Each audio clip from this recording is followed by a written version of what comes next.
ഞാൻ ലക്ഷദ്വീപിൽ പോയിട്ട് വരുമ്പോൾ സാധാരണ മാസപ്പവും മാസിമീനൊക്കെയാണ് കൊണ്ടുവരാറ്. പക്ഷെ അത് എല്ലാവർക്കും ഇഷ്ടമായിക്കൊള്ളണമെന്നില്ല. ഞാൻ പലപ്പോഴും ചിന്തിക്കാറുണ്ട് നമുക്കൊരു സോവിനിയർ ഒക്കെ കൊടുക്കാൻ പറ്റുമെങ്കിൽ നല്ല രസമായിരിക്കില്ലെന്ന്. ഇന്ന് അങ്ങനെയുള്ളൊരു സ്ഥലത്താണ് ഞാൻ പോകുന്നത്. നമ്മുടെ നാദിറത്താത്താൻ്റെ വീട്ടിലോട്ടാണ് പോകുന്നത്. പുറത്ത് നല്ല ഗാർഡനിങ് ഒക്കെ ചെയ്ത് ഒരുപാട് പ്ലാന്റ്സ് ഒക്കെ ചെയ്തിട്ടുണ്ട്. അപ്പം അവരെ സ്വീറ്റ് ഹോമിലെ വിശേഷങ്ങൾ എന്തൊക്കെയാണെന്ന് നമുക്ക് നോക്കാം. നാദിറത്താത്ത ഒരു ബേസിക്കലി ഒരു ആർട്ടിസ്റ്റാണ്. അപ്പം അവർ സ്വന്തം കൈകൊണ്ട് ചെയ്ത ക്രാഫ്റ്റ് വർക്കുകളാണ് ഞാൻ ഈ കാണിക്കുന്നത്. കുറേ ഫ്രിഡ്ജ് മാഗ്നറ്റ്സ് ഉണ്ട്, വുഡൻ ആർട്ടിക്കിൾസ് ഉണ്ട്, പെയിന്റിങ്സ് ഉണ്ട്. അവരുടെ ഫാദർ ഹനീഫ്ക്കും ഒരു ആർട്ടിസ്റ്റ് ആയിരുന്നു. അപ്പോൾ അവരിന് ഇൻസ്പയർഡ് ആയിട്ടാണ് നദറത്താത്തയും ഇതിലോട്ട് ഇറങ്ങിയത്. ഇവർ ചെയ്ത റെസിൻ ഓഷ്യൻ ആർട്ട് വർക്ക് എനിക്ക് ഭയങ്കരമായിട്ട് ഇഷ്ടമായിട്ടോ. അതൊരു ഇപ്പോക്സി റെസിന് കുഴിച്ചിട്ട് ഒരു ഓഷ്യൻ്റെ ഒരു ലേസിങ് എഫക്റ്റ് ഒക്കെ കൊടുത്തിട്ട് ഭയങ്കര അട്രാക്റ്റീവ് ആയിട്ടുണ്ട്. അപ്പോൾ ഒരു ഗ്ലോസി ടെക്സ്ചർ ഉണ്ടാവും. അതിൻ്റെ കൂട്ടത്തിൽ തന്നെ നാച്ചുറൽ ആയിട്ട് സാൻഡും ചെറിയ പെബിൾസ് ഒക്കെ വെച്ചിട്ടുണ്ട്. ബാക്കി ടേർട്ടിലൊക്കെ ക്ലേ മോഡലിലാണ് ക്രിയേറ്റ് ചെയ്തിരിക്കുന്നത്. അതിൽ വുഡിൻ്റെ മുകളിൽ ചെയ്തിട്ടുണ്ട്. അതുപോലെ തന്നെ അതിൽ ഫ്രിഡ്ജ് മാഗ്നറ്റും ആയിട്ടും ചെയ്തിട്ടുണ്ട്. തീർച്ചയായിട്ടും നിങ്ങൾ എല്ലാവരും ഇവരെ സപ്പോർട്ട് ചെയ്യണം. ഇവരുടെ ഇൻസ്റ്റാഗ്രാം പേജ് ഞാൻ കൊടുക്കാം, അതുപോലെ തന്നെ ഫോൺ നമ്പറും കൊടുക്കാം. നിങ്ങൾക്ക് ഓർഡർ ചെയ്യാവുന്നേ ഉള്ളൂ.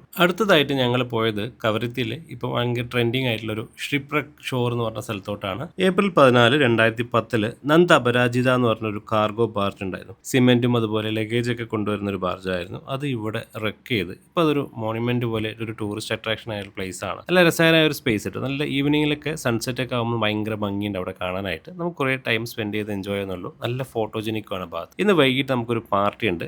അൽബി റിസോർട്ടിലാണ് പാർട്ടി അറേഞ്ച് ചെയ്തിട്ടുള്ളത്. ആ പാർട്ടിയിലെ ഡിന്നർ വിശേഷങ്ങളൊക്കെ ഞാൻ അടുത്ത വീട്ടിൽ പറയാവേ.